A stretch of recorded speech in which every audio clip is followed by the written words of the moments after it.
今日嘅早餐啊！早餐係腸仔包，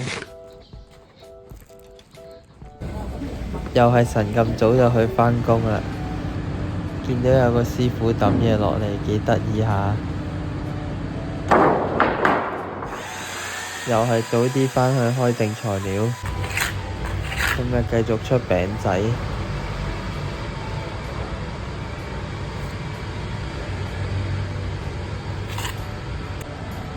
呢個我真係唔係幾熟，要練習下。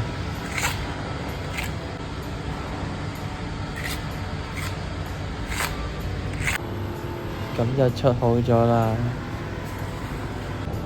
都係跟住條線。食飯先，今日有豉油雞、蛋同埋豆角啊，有飯。見到師傅紮鐵做嗰條樓梯，出完餅仔就出柱頭，大概係咁樣。